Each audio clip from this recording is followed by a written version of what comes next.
ഉസ്താദ്, എനിക്ക് കൈവിഷമുണ്ട്. കൈവിഷം കൊണ്ട് ഞാൻ എൻ്റെ ജീവിതത്തിൽ വലിയ പ്രയാസങ്ങളാണ് അനുഭവിച്ചു കൊണ്ടിരിക്കുന്നത്. എങ്ങനെയെങ്കിലും ഉസ്താദ് ഇതൊന്ന് മാറ്റിത്തരണമെന്ന് പറഞ്ഞ് ഒരുപാട് ആളുകൾ നമ്മെ കോണ്ടാക്ട് ചെയ്യാറുണ്ട്. കൈവിഷം എന്താണെന്നും കൈവിഷം എങ്ങനെയാണ് നമ്മിലേക്ക് എത്തുക എന്നുള്ളതും, അങ്ങനെ എത്തിക്കഴിഞ്ഞാൽ എന്തെല്ലാം ലക്ഷണങ്ങളാണ് നമ്മുടെ ശരീരം കാണിച്ചു കൊണ്ടിരിക്കുക, അതിനെന്തെല്ലാം പരിഹാരങ്ങളാണുള്ളത് എന്നതാണ് ഇന്ന് ഈ വീഡിയോയിലൂടെ പറയുന്നത്. അതുകൊണ്ട് തന്നെ പൂർണ്ണമായും ഇത് കൃത്യമായി മനസ്സിലാക്കാൻ ശ്രമിച്ചാൽ അതുമായി ബന്ധപ്പെട്ട തെറ്റിദ്ധാരണകൾ മാറ്റാനും അതിൻ്റെ യഥാർത്ഥ വശം എന്താണെന്ന് മനസ്സിലാക്കാനും കൃത്യമായി അതിന് എങ്ങനെയാണ് പരിഹാരം കണ്ടെത്തേണ്ടത് എന്ന് മനസ്സിലാക്കാനും ഈ വീഡിയോയിലൂടെ സാധിക്കും. അള്ളാഹു തൗഫീഖ് നൽകി അനുഗ്രഹിക്കുമാറാകട്ടെ. കഴിഞ്ഞ ദിവസങ്ങളിലൊക്കെ സിഹറുമായി ബന്ധപ്പെട്ട്, വീടുമായി ബന്ധപ്പെട്ട്, പറമ്പുമായി ബന്ധപ്പെട്ട്, രോഗങ്ങളുമായി ബന്ധപ്പെട്ട്, കച്ചവടങ്ങളും മറ്റുമൊക്കെയായി ബന്ധപ്പെട്ട് ഒരുപാട് വീഡിയോസുകൾ നമ്മൾ ചെയ്തിട്ടുണ്ട്. ഒരുപാട് ആളുകൾ പ്രവാസ ലോകത്ത് നിന്ന്, ഖത്തറിൽ നിന്ന്, സൗദിയിൽ നിന്ന്, അങ്ങനെ വിവിധങ്ങളായ രാജ്യങ്ങളിൽ നിന്ന്, ഇതര സംസ്ഥാനങ്ങളിൽ നിന്നൊക്കെ ഒരുപാട് ആളുകൾ വ്യത്യസ്തങ്ങളായ ഭാഷകളിലൊക്കെ സംസാരിക്കുന്നവര് നമ്മെ കോണ്ടാക്ട് ചെയ്തിട്ടുണ്ട്. അവർക്കൊക്കെ നാം കൃത്യമായി അവർക്കൊരു അപ്പോയിന്റ്മെന്റ് ഡേറ്റ് കൊടുത്ത് കൃത്യസമയത്ത് തന്നെ അവരോട് കോണ്ടാക്ട് ചെയ്യാൻ പറയുകയും അവരങ്ങനെ കോണ്ടാക്ട് ചെയ്യുന്ന ആ സമയം കൃത്യമാണെങ്കിൽ, നമുക്ക് ഒഴിവുള്ള സമയമാണെങ്കിൽ അവർക്ക് മറുപടി കൊടുക്കുകയും ചെയ്തിട്ടുണ്ട്. എല്ലാവരോടും ഓർമ്മപ്പെടുത്താനുള്ളത്, ഒരു ദിവസം തന്നെ ധാരാളം ഫോൺ കോളുകൾ വരുന്നത് കൊണ്ട് നിങ്ങൾ എന്ത് വിഷയങ്ങൾ ഉണ്ടെങ്കിലും ഈ കാണുന്ന വാട്സാപ്പ് നമ്പറിൽ അതിൻ്റെ പ്രത്യേക സമയം നിങ്ങൾ ചോദിച്ചറിഞ്ഞ് പ്രത്യേകം പെർമിഷൻ എടുത്ത് അപ്പോയിന്റ്മെന്റ് ഡേറ്റും സമയവും ചോദിച്ചറിഞ്ഞ് ആ സമയത്ത് മാത്രം ഫോൺ വിളിച്ച് ബന്ധപ്പെടാൻ വേണ്ടി ശ്രമിക്കുക. അല്ലാത്ത സമയങ്ങളിൽ ഫോൺ വിളിച്ചാൽ എടുക്കാൻ സാധിക്കുകയില്ല എന്ന് ഓർമ്മപ്പെടുത്തുകയാണ്. അത്രമാത്രം ഫോൺ കോളുകൾ ഓരോ ദിവസവും വന്നുകൊണ്ടിരിക്കുന്നുണ്ട്. അതുകൊണ്ടാണ് അങ്ങനെ ചെയ്യുന്നത്. എല്ലാവരോടും ഒരാവർത്തി കൂടെ ഓർമ്മപ്പെടുത്തുകയാണ്, നിങ്ങൾ അപ്പോയിന്റ്മെന്റ് ഡേറ്റും സമയവും ഒക്കെ ചോദിക്കുമ്പോൾ നിങ്ങൾക്കൊരു സമയവും ഡേറ്റും തരും. അപ്പൊ നിങ്ങളുടെ നമ്പർ സേവ് ചെയ്ത് വെക്കും. അപ്പൊ സേവ് ചെയ്ത നമ്പറിൽ നിന്ന് ഫോൺ വരുമ്പോൾ അറ്റൻഡ് ചെയ്യും. അല്ലാതെ നിങ്ങൾ ഫോൺ അടിക്കുന്ന സമയത്ത് എടുക്കാൻ സാധിക്കൂല, അത്രയും കോളുകൾ വരുന്നത് കൊണ്ടാണ്. ഇൻഷാ അല്ലാഹ് എല്ലാവരും വാട്സപ്പ് വഴി എഴുതി അറിയിച്ച് മാത്രം കോണ്ടാക്ട് ചെയ്യണമെന്ന് ഓർമ്മപ്പെടുത്തുകയാണ്. കൈവശം പൊതുവിൽ രണ്ട് രൂപങ്ങളിലെ അല്ലെങ്കിൽ വ്യത്യസ്തങ്ങളായ കാരണങ്ങളെ കൊണ്ട് നമുക്ക് കൈവശം വ്യത്യസ്തങ്ങളായ രൂപങ്ങളിൽ നമുക്ക് കൈവശങ്ങൾ സംഭവിക്കാം. ആ കൈവശം ചെയ്യുന്നത് യഥാർത്ഥത്തിൽ വശീകരിക്കാൻ വേണ്ടി കൈവശം ചെയ്യും. എങ്ങനെ വശീകരിക്കാൻ? എൻ്റെ ആഗ്രഹങ്ങളോടും എൻ്റെ ഇച്ഛകളോടും അവൻ യോജിക്കണം, അല്ലെങ്കിൽ അവൾ യോജിക്കണം. ഞാൻ പറയുന്നത് പോലെ അവൾ ജീവിക്കണം, ഞാൻ പറയുന്നത് പോലെ അവൻ ജീവിക്കണം. ഈ അടുത്തായിട്ട് ഞാൻ പറയുന്നതൊന്നും കേൾക്കുന്നില്ല, അതുകൊണ്ട് എൻ്റെ ഇച്ഛകൾക്കും ഞാൻ പറയുന്നതനുസരിച്ചും എൻ്റെ ഇഷ്ടത്തിനും പ്രവർത്തിക്കുന്നവരായിരിക്കണം ഇന്നാലിന്ന ആൾ എന്ന ഉദ്ദേശത്തിൽ ചെയ്യുന്ന കൈവശമുണ്ട്. അതേപോലെ തന്നെ അല്ലെങ്കിൽ ഒരാളെ നശിപ്പിക്കാൻ വേണ്ടിയിട്ട്, അവരുടെ മക്കളെ നശിപ്പിക്കാൻ വേണ്ടിയിട്ട്, അവരുടെ സ്ഥാപനങ്ങളൊക്കെ നശിപ്പിക്കാൻ വേണ്ടിയിട്ട് ഇയാൾക്ക് വേണ്ടി ചെയ്യുന്നത്. അപ്പൊ രണ്ട് രൂപത്തിലുള്ള കൈവശമാണ് ഇപ്പൊ ഇവിടെ പറഞ്ഞിട്ടുള്ളത്. അപ്പൊ ഒന്നുകിലോ അവരവരുടെ ആഗ്രഹങ്ങൾക്കും ഇച്ഛകൾക്കും, നമുക്ക് ചില സന്ദർഭങ്ങളിലൊക്കെ നമ്മോട് അല്ലെങ്കിൽ അവരോട് അകന്നു പോകുന്നോ എന്ന് തോന്നിപ്പോകും. അങ്ങനെ അകന്നു പോകുന്നോ എന്ന് തോന്നിപ്പോകുന്ന സമയത്ത് ആ അകന്നു പോകുന്നത് ഇല്ലാതാക്കാൻ വേണ്ടി, വശീകരിക്കാൻ വേണ്ടിയിട്ട്, അല്ലെങ്കിൽ അവർക്ക് ഇഷ്ടമുള്ള ഒരാളെ ഇതുവരെ ഒരു അറ്റാച്ച്മെന്റ് കിട്ടിയിട്ടില്ല, അവരൊന്ന് വശീകരിക്കാൻ വേണ്ടി ചെയ്യുന്ന കൈവശമുണ്ട്. എങ്ങനെയുള്ള കൈവശമാണെങ്കിലും അതിൻ്റെ ഒരു രൂപം, അതിൻ്റെ ഒരു രീതി എങ്ങനെയാണെന്ന് ചോദിച്ചാൽ അത് വെള്ളത്തിലോ അല്ലെങ്കിൽ ഭക്ഷണത്തിലോ ഒക്കെ പ്രത്യേകം ജപിച്ചും മറ്റുമൊക്കെ, എവിടെയെങ്കിലുമൊക്കെ പോയി ജപിച്ചും മറ്റുമൊക്കെ ഇങ്ങനെ ചെയ്യുന്ന ഒരുപാട് ആളുകളുണ്ട് ഇന്ന്. ജപിച്ചും മറ്റുമൊക്കെ ഭക്ഷണത്തിലോ പാനീയത്തിലോ ഒക്കെ നൽകി നമ്മെ കുടിപ്പിക്കുകയോ ഭക്ഷിപ്പിക്കുകയോ ഒക്കെ ചെയ്യാം. അത് നമുക്ക് ഐഡന്റിഫൈ ചെയ്യാൻ സാധിക്കില്ല എന്നുള്ളതാണ്. ഏത് പാനീയത്തിലാണ്, ഏത് ഭക്ഷണത്തിലൂടെയാണ്, അത് പൂർണ്ണമായി നമുക്ക് തിരിച്ചറിയാൻ സാധിക്കില്ല. പക്ഷേ ആ ഒരു സംഗതി നമ്മുടെ ഉള്ളിൽ എത്തിക്കഴിഞ്ഞാൽ അതുമായി ബന്ധപ്പെട്ട് നമുക്ക് വലിയ പ്രയാസങ്ങൾ ഉണ്ടാകും. അപ്പോൾ ഉള്ളിൽ ചെല്ലുന്ന രീതി ഒരു പക്ഷേ അത് ഉള്ളിൽ എത്തിക്കഴിഞ്ഞാൽ മാനസികമായും ശാരീരികമായും ഒക്കെ ഒരുപാട് പ്രതിസന്ധികൾ നമുക്ക് നേരിടും. അത് കാരണമായിട്ട്, കാരണം അത്രയും ശക്തമായ രൂപത്തിലായിരിക്കും ആ കൈവശത്തിന് വേണ്ടിയിട്ട് അവർ ചെയ്തിട്ടുണ്ടായിരിക്കുക. അത് ചിലപ്പോൾ ഡ്രിങ്ക്സ്, അതേപോലെ തന്നെ ലിക്വർ, ഈ മദ്യത്തിലൊക്കെ ചിലപ്പോൾ നൽകുകയും, ചിലപ്പോൾ ഈ പൊടിയായിട്ടായിരിക്കും നൽകുക. പൊടിയായിട്ട്, അതറിയാത്ത രൂപത്തിൽ ഏതെങ്കിലും പൊടിയായിട്ട് നൽകും. അത് ചിലപ്പോൾ നെയ്യിന്റെ രൂപത്തിൽ. അപ്പോൾ നമുക്കിതെങ്ങനെയാണ് ഇത് ഐഡന്റിഫൈ ചെയ്യാൻ പറ്റാത്ത രൂപത്തിൽ, എങ്ങനെയെന്ന് നമുക്ക് ഡയഗ്നോസ് ചെയ്യാൻ പറ്റില്ല. ആ രൂപത്തിലായിരിക്കും നമ്മുടെ കരിയർ, നമ്മൾ ചെയ്യുന്ന ജോലി, ആ ജോലിയൊക്കെ നശിപ്പിക്കാൻ വേണ്ടിയിട്ട്, നമ്മുടെ കുടുംബ ജീവിതത്തിൽ ആ ബന്ധങ്ങളിൽ തകർച്ചയുണ്ടാവാൻ വേണ്ടിയിട്ട്, അല്ലെങ്കിൽ ഞാൻ നേരത്തെ പറഞ്ഞ ഇഷ്ടപ്പെട്ട ഒരു സ്ത്രീയെ വശീകരിക്കാൻ വേണ്ടിയിട്ട്, അല്ലെങ്കിൽ ആ ഭാര്യ ഭർത്താക്കന്മാർ തമ്മിൽ അവര് അകന്ന് അവരിൽ ഒരാൾ ഇങ്ങോട്ട് വശീകരിക്കാൻ വേണ്ടിയിട്ട്, ബിസിനസ്സൊക്കെ ഉയർച്ചയിലെത്തുന്ന സമയത്ത് പെട്ടെന്ന് അത് ഒരു കാരണമില്ലാണ്ട് നശിക്കുക. അതേപോലെ തന്നെ നല്ല സന്തുഷ്ട കുടുംബജീവിതം, നല്ല റാഹത്തോടുകൂടെ മുന്നോട്ട്. ഇത് ശരിക്കും പറഞ്ഞാൽ സിഹറിന്റെ ഒരു പതിപ്പ് തന്നെയാണ്. അത് പ്രത്യേകം മനസ്സിലാക്കണം. ഇത് ചെയ്യലും വലിയ പാപമാണ്. ഇത് സിഹറിന്റെ ഒരു പതിപ്പ് തന്നെയാണ് യഥാർത്ഥത്തിൽ ഈ ഒരു സംഭവം, ഈ കൈവശം എന്ന് പറയുന്നത്. ഇതിന്റെ ഈ രൂപത്തിൽ, ഇതിന്റെ ഈ ഒരു പ്രവർത്തനത്തിന്റെ രൂപത്തിൽ വരുന്ന ആ ഒരു മാറ്റത്തിലാണ് ഇതിന്റെ പേരിന് വന്ന മാറ്റം. അതുകൊണ്ട് തന്നെ നമ്മുടെ ബിസിനസ് വളരെ ഉയർച്ചയിലെത്തുമ്പോൾ, നമ്മുടെ കച്ചവട സ്ഥാപനം ഉയർച്ചയിലെത്തുമ്പോൾ, നമ്മുടെ മക്കൾ നല്ല ഉയർച്ചയിലെത്തുമ്പോൾ, നമ്മുടെ മക്കളൊക്കെ വലുതായി ഒരു 22, 23, 24 വയസ്സാകുന്ന സമയത്ത് അതുവരെ നമ്മോട് സ്നേഹമുണ്ടായിരുന്ന മകന്, മകൾക്ക് പെട്ടെന്ന് നമ്മിൽ നിന്നൊരു അകൽച്ച ഫീൽ ചെയ്യുന്നു, ഒരകൽച്ച നമുക്ക് തോന്നുന്നു. അങ്ങനെ അകൽച്ച തോന്നുന്നുണ്ടെങ്കിൽ ഒരു പക്ഷേ അത് ഏതെങ്കിലും ഒരാളുടെ ഭാഗത്ത് നിന്ന് സംഭവിച്ച കൈവശം കാരണം കൊണ്ടായേക്കാം. അങ്ങനെ ആണ് എന്ന് ഉറപ്പിച്ചു പറയുന്നില്ല, അത് കൃത്യമായി നോക്കിയാലേ നമുക്ക് മനസ്സിലാക്കാൻ പറ്റുള്ളൂ. ഒരു പക്ഷേ അത് ഇത്തരം കൈവശം കൊണ്ടായേക്കാം. അപ്പൊ ഇത് യഥാർത്ഥത്തിൽ ഒരു സിഹറിന്റെ ഒരു പതിപ്പ് തന്നെയാണ്. അല്ലെങ്കിൽ നല്ല സന്തോഷത്തോടുകൂടെ കുടുംബജീവിതം നന്നായി നയിക്കുന്ന രൂപത്തിൽ മുന്നോട്ട് കൊണ്ടുപോകുന്ന ഒരു കുടുംബജീവിതമായിരിക്കാം. പെട്ടെന്ന് അവർക്ക് അതിൻ്റെ ഇടയിൽ ഒരു തകർച്ച, ഒരു ക്ലാഷ് വന്നിട്ടുണ്ട് എന്നുണ്ടെങ്കിൽ അതൊരു പക്ഷേ ഇതിൽ ആർക്കോ അസൂയ വന്നിട്ടുണ്ട് എന്ന് മാത്രമല്ല, അതുമായി ബന്ധപ്പെട്ട് അവർക്ക് വലിയ ഒരു ബുദ്ധിമുട്ട് വന്നപ്പോൾ അത് നശിപ്പിക്കാൻ വേണ്ടിയിട്ട് അവർ ചെയ്യുന്നതുമായേക്കാം. അപ്പൊ കൈവശം ഇങ്ങനെയുള്ള രൂപങ്ങളിലൊക്കെ ചെയ്യും. ഇത് ഭക്ഷണത്തിലൂടെയല്ലാതെയും സംഭവിക്കും. ചില സമയങ്ങളിൽ ഇത് ഭക്ഷണത്തിലൂടെയല്ലാതെ, ഞാൻ നേരത്തെ പറഞ്ഞത് ഇത് ഭക്ഷണത്തിലൂടെ നമ്മൾ വശീകരിക്കാൻ വേണ്ടിയിട്ട്, അവര് വശീകരിക്കാൻ വേണ്ടി ഭക്ഷണത്തിലൂടെ, അല്ലെങ്കിൽ നശിപ്പിക്കണം എന്നൊക്കെ കരുതി ഭക്ഷണത്തിലൂടെയും പാനീയത്തിലൂടെയൊക്കെ നൽകുന്നതിനെ കുറിച്ചാണ് നേരത്തെ പറഞ്ഞത്. ഇനി അങ്ങനെയല്ല, ഇത് അത് ചില പ്രത്യേക ആളുകൾക്ക്, ചില പിശാചിന്റെയും ശൈത്വാനിനെയൊക്കെ കൂട്ടുപിടിച്ച് ചെയ്യുന്ന ചില പ്രവർത്തനങ്ങളാണ്. അപ്പൊ ഇത് നേരത്തെ ഞാൻ കൈവശം എന്ന് പറഞ്ഞത് പാനീയത്തിലൂടെയോ ഭക്ഷണത്തിലൂടെയൊക്കെ നൽകുക എന്ന രൂപത്തിലാണ്.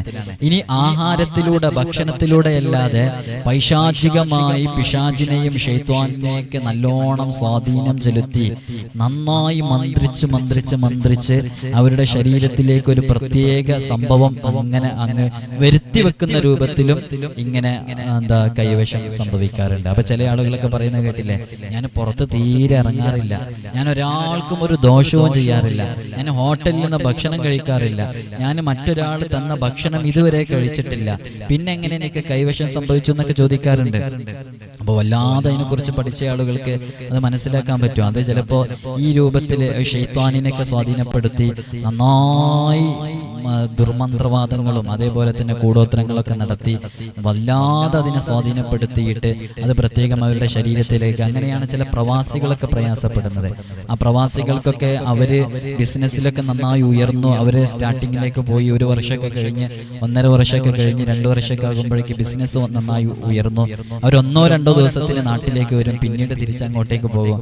അങ്ങനെയൊക്കെയുള്ള ഒരു സാഹചര്യങ്ങൾ ഉണ്ടാകുന്ന സമയത്ത് പെട്ടെന്ന് അവരുടെ ഇതിലൊക്കെ ഒരു തകർച്ച വരും. അപ്പൊ അവര് കൈവശം എന്നൊക്കെ പറയുമ്പോൾ എങ്ങനെ എനിക്ക് കൈവശം സംഭവിച്ചു എന്നൊക്കെ അവർ വിചാരിക്കും. അത് ഇതിനൊക്കെ ചെയ്യുന്ന ചില ദുർമന്ത്രവാദികളെ, ചില ശൈത്വാനിനെ, ചില പിശാചിനെ, ചില മൂർത്തികളെ, ചില ആളുകളൊക്കെ സ്വാധീനം ചെലുത്തിയിട്ട് ഒരു പ്രത്യേക രൂപത്തിൽ ഭക്ഷണത്തിലൂടെയും പാനീയത്തിലൂടെയും അല്ലാതെയൊക്കെ നൽകുന്ന ചില കൈവശങ്ങളുണ്ട്.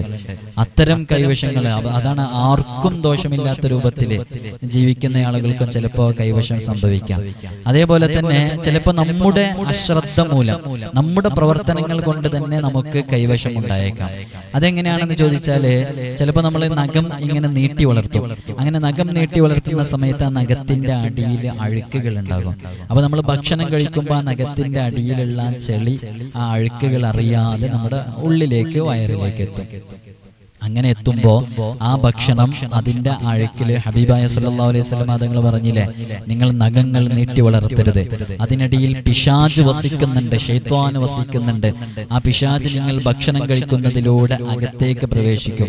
അങ്ങനെ നമ്മുടെ വയറിനുള്ളിൽ പിശാചിന്റെ വാസസ്ഥലമായി മാറും.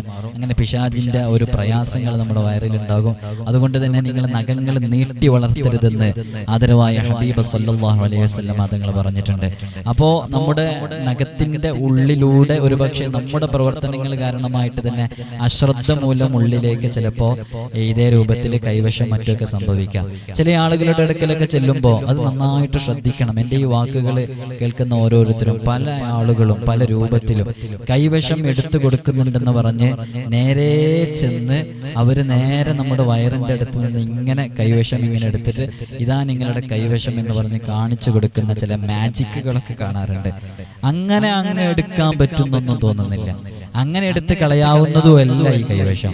അതെങ്ങനെ കൈവശം എന്നുള്ളത് അവരുടെ ശരീരത്തിലേക്ക് അങ്ങ് എത്തി അതങ്ങനെ അത്രയുമാത്രം അങ്ങനെ ആ ഒരു ഫ്രഷ്നെസ്സോട് കൂടി നിൽക്കുക.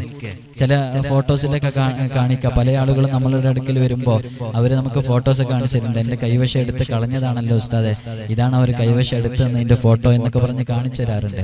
അതൊക്കെ ചില തട്ടിപ്പുകളാണെന്ന് മനസ്സിലാക്കണം. ഇനി ചില ആളുകൾ അങ്ങനെ എടുത്തു കൊടുക്കുന്നുണ്ടോ എന്ന് അറിയൂല. എന്തായാലും ചില ആളുകൾ അങ്ങനെ തട്ടിപ്പ് നടത്താറുണ്ട്. ചില വ്യാജന്മാരങ്ങനെയുണ്ട്. അടുത്ത കാലത്ത് അങ്ങനെ ആരോ രംഗത്ത് വന്നത് നമുക്കൊക്കെ അറിയാം. അപ്പോ അത്തരം വ്യാജങ്ങളിലൊന്നും ചെന്ന് പെടരുത് എന്ന് സാന്ദർഭികമായി ഇത്തരം വിഷയത്തെക്കുറിച്ച് പറഞ്ഞ് ഓർമ്മപ്പെടുത്തുകയാണ്. അതോടുകൂടെ തന്നെ കൈവശവുമായി ബന്ധപ്പെട്ട വിഷയങ്ങളാണെങ്കിൽ അത് ശരിക്കും ഒഴിവാക്കിയാൽ മാത്രമേ അതുമായി ബന്ധപ്പെട്ട പ്രയാസങ്ങൾ നമുക്ക് തീർക്കാൻ സാധിക്കുകയുള്ളൂ. നമ്മുടെ മക്കള് ചിലപ്പോ യുവാവിനെ നമ്മുടെ മകള് ഏതെങ്കിലും ഒരു അഫയർ ഉണ്ടാകും, ഒരു ആൺ സുഹൃത്ത്, ഒരു ബോയ് ഫ്രണ്ട് ഉണ്ടാകും. അത് പിന്നെ ഫ്രണ്ട്ഷിപ്പൊക്കെ മാറിയിട്ട് അവർ പ്രണയബന്ധത്തിലേക്കാകും. അങ്ങനെ പ്രണയബന്ധത്തിലേക്കാക്കിയിട്ട് നമ്മൾ അവരോട് ശരിക്കും പറയും, നമുക്ക് യോജിച്ച ഒരു പയ്യനല്ലാതെ, നമുക്ക് യോജിച്ച നമ്മുടെ കുടുംബത്തിലേക്ക് യോജിച്ച ഒരു കുട്ടിയല്ലാതെ, അതുകൊണ്ട് ഒഴിവാക്കണം. അവന് ഈ ഡ്രഗ്സിന്റെ, അവന് കഞ്ചാവിന്റെ, അവന് ലഹരിക്കടിമയാണ്, അതുകൊണ്ട് അവനെ നമുക്ക് വേണ്ട എന്ന് പറഞ്ഞ് അവനല്ലെങ്കിൽ ഇതര മതസമുദായത്തിൽ അവർ ഹൈന്ദവർ അമുസ്ലിമീങ്ങളാണ്, അവരെ വിവാഹം ചെയ്യണ്ട, അവരെ നമുക്ക് യോജിപ്പില്ല എന്നൊക്കെ പറഞ്ഞാലും നമ്മുടെ മകള് ചിലപ്പോൾ ഒരുപക്ഷെ അതിൽ നിന്ന് പിന്മാറാൻ കഴിയുന്നില്ല. ഒരുപക്ഷെ, ഞാൻ ഉറപ്പിച്ചു പറയല്ല, ഒരു പക്ഷേ അത് വശീകരിക്കാൻ വേണ്ടിയിട്ട് എന്തെങ്കിലും കൈവശം അവരുടെ ഉള്ളിലെത്തിയിട്ടുണ്ടോ എന്നുള്ളത് ഒരു എല്ലാം പ്രതികൂലമായിട്ടും ഒരു നിലക്കും അവർ ആ ബന്ധത്തിൽ നിന്ന് പിന്മാറുന്നില്ല എങ്കിൽ ഇങ്ങനൊരു സംശയം അതിന്റെ പിന്നിലുണ്ടാകാം. കൈവശം കാരണമായിട്ട് സംഭവിച്ചതായേക്കാം ഒരുപക്ഷെ. നല്ല സന്തോഷത്തോടുകൂടെ നടന്നുപോയിരുന്ന കുടുംബം പെട്ടെന്ന് അത് വേറെ ആരെങ്കിലും വശീകരിക്കാൻ വേണ്ടി ചില പ്രവർത്തനങ്ങളൊക്കെ ചെയ്തിട്ടുണ്ടെങ്കിൽ ഒരുപക്ഷെ അത്തരം വിഷയങ്ങളൊക്കെ ഇത് കാരണമായിട്ടാകാം. അപ്പൊ കൈവശം നമ്മുടെ ഭാഗത്ത് നിന്ന് നമ്മിലേക്കോ നമ്മുടെ കുടുംബത്തിലേക്കോ മറ്റൊക്കെ ഉണ്ടായിട്ടുണ്ടെന്നുണ്ടെങ്കിൽ അത് കൃത്യമായി ഒഴിവാക്കണം. ഞാൻ നേരത്തെ പറഞ്ഞല്ലോ, അത് സിഹറിന്റെ മറ്റൊരു പതിപ്പ് തന്നെയാണ്. അതും ചെയ്യാൻ പാടില്ലാത്തതാണ്. ഒരാൾ നശിക്കാനോ ഒരാളുടെ ജീവിതം അത് തകർക്കാനോ നാം അതിലിടപെടുകയേ ചെയ്യരുത്. അവരന്റെ സന്തോഷത്തിൽ നമുക്ക് സന്തോഷമാണ് ഉണ്ടാകേണ്ടത്, അവരന്റെ ദുഃഖത്തിൽ നമുക്ക് ദുഃഖമാണ് ഉണ്ടാകേണ്ടത്. എപ്പോഴും മറ്റുള്ളവരോട് പുഞ്ചിരിച്ച് മറ്റുള്ളവരോട് വെറുപ്പുമില്ലാത്ത മനസ്സാണ് നമുക്ക് വേണ്ടത്. അങ്ങനെയാണ് ഏറ്റവും നല്ല ക്വാളിറ്റി എന്ന് പറയുന്നത്. നമ്മുടെ ഹൃദയത്തിൽ ഒരാളോടും ഒരു വെറുപ്പുമില്ല എങ്കിൽ നാം നല്ല ക്വാളിറ്റിയുള്ള ഹൃദയത്തിന്റെ ഉടമയാണ്. നേരെ മറിച്ച് ആരോടൊക്കെയോ നമ്മുടെ ഹൃദയങ്ങളിൽ വെറുപ്പും വിദ്വേഷവും വൈരാഗ്യവും വാശിയൊക്കെ ഉണ്ട്. എന്നാൽ നമ്മുടെ ഹൃദയം വളരെ മലീമസമാണ്, അത് ശുദ്ധിയില്ലാത്ത ഹൃദയമാണ്. ശുദ്ധീകരിക്കാനുള്ള അതിന്റെ പണികളൊക്കെ എടുത്തു തുടങ്ങേണ്ടതുണ്ട്. അപ്പൊ കൈവശം ഒരാൾക്ക് ഉണ്ട് എന്ന് തിരിച്ചറിയാനുള്ള ചില അടയാളങ്ങളൊക്കെയുണ്ട്. അടയാളങ്ങൾ എന്ന് പറഞ്ഞിട്ടുണ്ടെന്നുണ്ടെങ്കിൽ മാറാത്ത വയറുവേദന, അത് കൈവശത്തിന്റെ കാരണമായിട്ടാകാം. ഡോക്ടറെ കാണിച്ചു, ഡോക്ടർ അതിന് ഒരുപാട് ഇതിന്റെ വയറുവേദനയ്ക്കുള്ള ഒരുപാട് ഡയഗ്നോസ് ചെയ്യാനുള്ള ചില ചെക്കിങ്ങുകൾക്കൊക്കെ എഴുതി തന്നു. എന്നിട്ടൊന്നും നമ്മുടെ ഈ സ്റ്റൊമക്ക് ഏക്ക് മാറുന്നില്ല. എന്നാൽ ഒരു പക്ഷേ അത് ഈ ഒരു നിലക്കും മാറുന്നില്ല എന്നുണ്ടെങ്കിൽ അത് കൈവശം കൊണ്ടുള്ളതാണെന്നുണ്ടെങ്കിൽ അത് ഒഴിവാക്കി മാറ്റേണ്ടിയിരിക്കുന്നു. അതേപോലെ തന്നെ കുടലിറക്കം. നിരന്തരം ഗ്യാസ് ട്രബിൾ വരിക. നിരന്തരം എത്ര ഡോക്ടറെ കാണിച്ചിട്ടും ഗ്യാസ് ട്രബിളിനുള്ള മെഡിസിൻസ് എടുത്തിട്ടും അതിനുള്ള ടാബ്ലറ്റ് എടുത്തിട്ടും അത് നിരന്തരം കുടിച്ചിട്ടും നമ്മുടെ ഗ്യാസ് ട്രബിളിന് ഒരു മാറ്റം വരുന്നില്ല എന്നുണ്ടെങ്കിൽ അതൊരു പക്ഷേ കൈവശം കാരണമായിട്ടുള്ള പ്രവർത്തനങ്ങൾ കൊണ്ടുവന്നതായിരിക്കാം. അപ്പൊ അത് ബാത്തിലാക്കണം. എത്ര വൈദ്യരെ കാണിച്ചിട്ടും മാറുന്നില്ല. ഈ വിഷയത്തില് അഗ്രഗണ്യരായ എക്സ്പേർട്സ് ആയിട്ടുള്ള ഡോക്ടേഴ്സിനെ കാണിച്ചിട്ട് ഇത് മാറുന്നില്ല. എന്നാൽ അതൊന്ന് ചിന്തിക്കേണ്ടതുണ്ട്. കൈവശമാണെങ്കിൽ ആ രൂപത്തിൽ അത് മാറ്റാനുള്ള പ്രവർത്തനങ്ങളിലേക്ക് എത്തണം. നെഞ്ചരിച്ചിലുണ്ട്, നല്ല നെഞ്ചരിച്ചിൽ. എത്ര നോക്കിയാലും എപ്പോഴെങ്കിലും ഉണ്ടാകുന്ന നെഞ്ചരിച്ചിൽ കൊണ്ടോ അല്ലെങ്കിൽ ഞാൻ ഈ പറയുന്ന ലക്ഷണങ്ങളൊക്കെ ഉണ്ട് എന്നുള്ളത് കൊണ്ട് കൈവശമുണ്ട് എന്നുള്ളതല്ല. ഇത്തരം അടയാളങ്ങളും ലക്ഷണങ്ങളും ഉണ്ടെങ്കിൽ എങ്ങനെ ചികിത്സിച്ചിട്ടും അത് മാറുന്നില്ലെങ്കിൽ ആ ഒരു പോയിന്റ് എപ്പോഴും മനസ്സിലാക്കണം. ഇത്തരം ലക്ഷണങ്ങൾ അവരിലുണ്ട്, എത്ര ചികിത്സിച്ചിട്ടും മാറുന്നില്ല, എത്ര ഡോക്ടേഴ്സിനെ കാണിച്ചിട്ടും മാറുന്നില്ല. എന്നാൽ ഈ ലക്ഷണങ്ങൾ ഒരു പക്ഷേ അത് കൈവശം കൊണ്ടായേക്കാം. അപ്പൊ അത്തരം കൈവശങ്ങൾ അത് ബാത്തിലാക്കാനും ആ കൈവശം നശിച്ചു പോകാനുമുള്ള പ്രവർത്തനങ്ങളിൽ നാം തയ്യാറാകണം.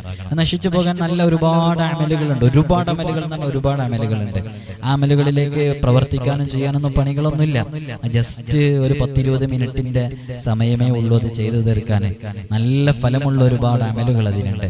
അതേപോലെ തന്നെ മാറാത്ത ഈ നെഞ്ചരിച്ചിലൊക്കെ ഉണ്ടാവുക, ഈ പുളിച്ച് തേട്ടി വരിക, അതേപോലെ തന്നെ മാറാത്ത തലവേദന, ഉറക്കമില്ലായ്മ, ഈ കൈവശത്തിന്റെ ആ ശക്തിയൊക്കെ ഉള്ളിലേക്ക് എത്തിയിട്ട് ഉറക്കമില്ലാത്തൊരു സിറ്റുവേഷനിൽ എത്തുക. അതേപോലെ തന്നെ ഒരു വിഷയത്തിലും ഉത്സാഹമില്ലാതിരിക്കുക, തീരെ താല്പര്യമില്ലാതിരിക്കുക, അത് കൈവശം ഉള്ളതിന്റെ അടയാളമാണ്. അപ്പൊ അത്തരം പ്രവർത്തനങ്ങൾക്ക് വേണ്ടിയാണ് അവർ ചെയ്യുന്നത് തന്നെ.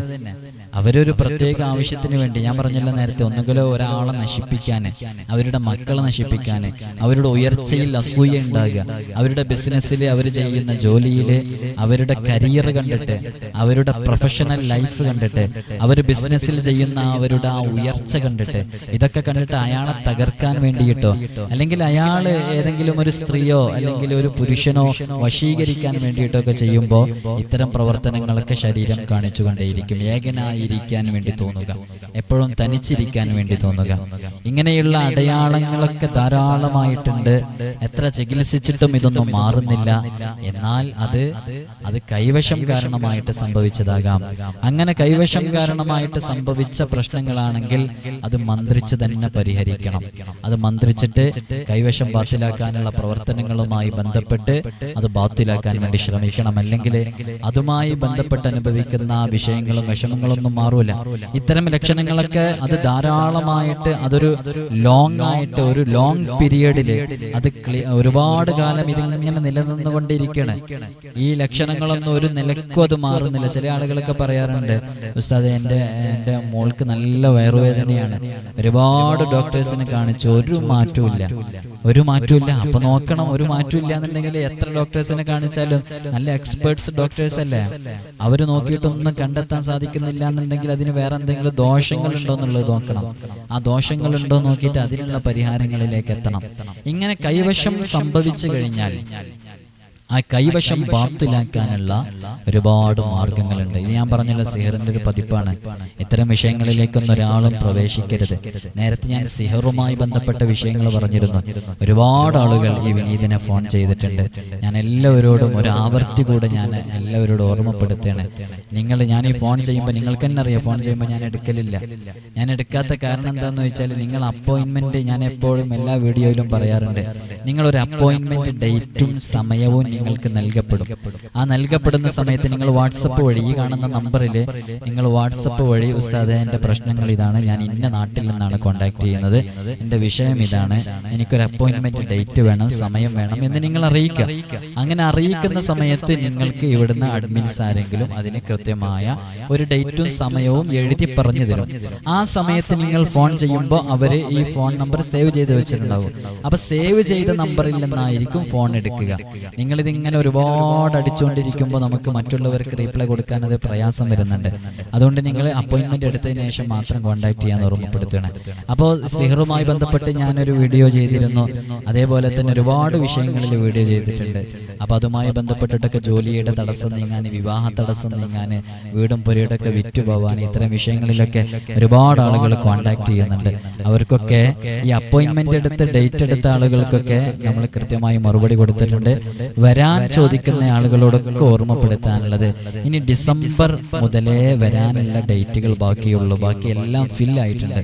അതുകൊണ്ട് ഡിസംബറിലേക്ക് ഇനി ബുക്കിംഗ് നേരിട്ട് ഫിസിക്കലി കോണ്ടാക്ട് ചെയ്യാനുള്ള ബുക്കിംഗ് ഉള്ളൂ. അതുകൊണ്ട് ആ ഡിസംബറിലേക്കുള്ള ഡേറ്റുകളാണ് നേരിട്ട് കാണാനുള്ള ഡേറ്റുകളുള്ളൂ. തമിഴ്നാട്ടിൽ നിന്ന്, ചെന്നൈയിൽ നിന്ന് അവർക്കൊക്കെ നമുക്ക് ഡേറ്റ് കൊടുക്കാൻ സാധിച്ചിട്ടുള്ളത് അത് ഡിസംബറിലേക്കാണ്. ഇപ്പോൾ ബുക്ക് ചെയ്യുന്നതൊക്കെ ഡിസംബറിലേക്കാണ്. അപ്പോൾ ഈ നവംബർ മാസം മുഴുവനായിട്ട് ഫില്ലായിട്ടുണ്ട്. അപ്പോൾ ഈ കൈവശം ബാത്തിലാക്കാൻ വേണ്ടിയിട്ട്, അപ്പോൾ എല്ലാവരോടും ഓർമ്മപ്പെടുത്താനുള്ളത്, അത് ആവർത്തിച്ച് പറയുന്നത് അത്രയും അത് കോളുകൾ വന്നതുകൊണ്ടാണ്. ഈ കാണുന്ന നമ്പറിൽ നിങ്ങൾ വാട്സപ്പ് വഴി എഴുതി അറിയിച്ച് അപ്പോയിൻമെൻറ്റും ഡേറ്റും എടുത്തതിന് ശേഷം മാത്രം നിങ്ങൾ കോൺടാക്ട് ചെയ്യണം, വിളിക്കണം എന്ന് ഓർമ്മപ്പെടുത്തുകയാണ്. ഈ കൈവശം ബാത്തിലാക്കാൻ വേണ്ടിയിട്ട് അത് കൃത്യമായതിൻ്റെ രൂപത്തിൽ ചെയ്യാൻ വേണ്ടിയിട്ടാണ് ഞാനത് പൂർണ്ണമായി പറയാത്തത്. 7 ഫാത്തിഹ, 7 ആയത്തുൽ കുർസി, 7 സൂറത്തുൽ ജിന്ന്, 7 ഫലഖ്, 7 നാസ്, ഇങ്ങനെ തുടങ്ങിയ ഒരു രൂപവും. അതേപോലെ തന്നെ നമ്മുടെ അത് പൂർണ്ണമായിട്ട് ഞാനിതിൽ പറയുന്നില്ല, ഇൻഷാ അല്ലാഹ് അതിൻ്റെ കൃത്യമായ രൂപത്തിൽ തന്നെ ചെയ്യാൻ വേണ്ടിയിട്ടാണ്.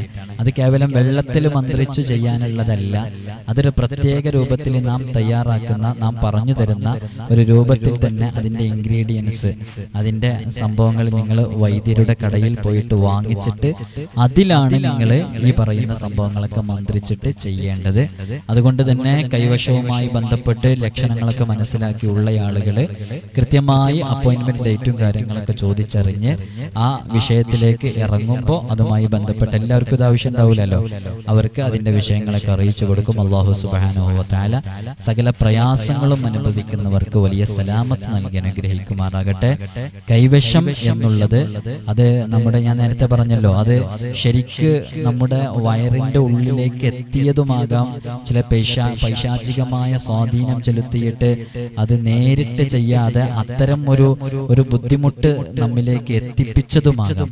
അപ്പൊ എങ്ങനെയായാലും അതിന്റെ ലക്ഷണങ്ങളെ കൊണ്ട് മനസ്സിലാക്കി അത് ബാത്തിലാക്കാവുന്നതേയുള്ളൂ, അത്തരം പ്രയാസങ്ങളെ തീർക്കാവുന്നതേയുള്ളൂ. ഒരുപാട് പ്രവാസികൾ വലിയ പ്രയാസങ്ങൾ പറഞ്ഞ് നമ്മോട് പ്രത്യേകം കോണ്ടാക്ട് ചെയ്തിട്ടുണ്ട്. അല്ലാഹുവേ അവർക്കൊക്കെ നീ വലിയ സലാമത്ത് നൽകണം. അല്ലാഹ് വിളിക്കുന്ന എല്ലാവർക്കും, പ്രയാസങ്ങൾ പറഞ്ഞ എല്ലാവർക്കും, ബുദ്ധിമുട്ടുകൾ പറഞ്ഞ എല്ലാവർക്കും ഇനി വലിയ ശിഫ നൽകണം അല്ലാഹ്. ആജിലായ ശിഫ നൽകണം റഹ്മാനെ, കാമിലായ ശിഫ നൽകണം അല്ലാഹ്, സമ്പൂർണ്ണ സിഹത്ത് നൽകണം റഹ്മാനെ. ഞങ്ങളെ മാരകമായ ഒരു രോഗങ്ങളും തന്നെ നീ പരീക്ഷിക്കല്ല അല്ലാഹ്. ആമീൻ യാ റബ്ബൽ ആലമീൻ. അസ്സലാമു അലൈക്കും വറഹ്മത്തുള്ളാഹി വബറകാതുഹു.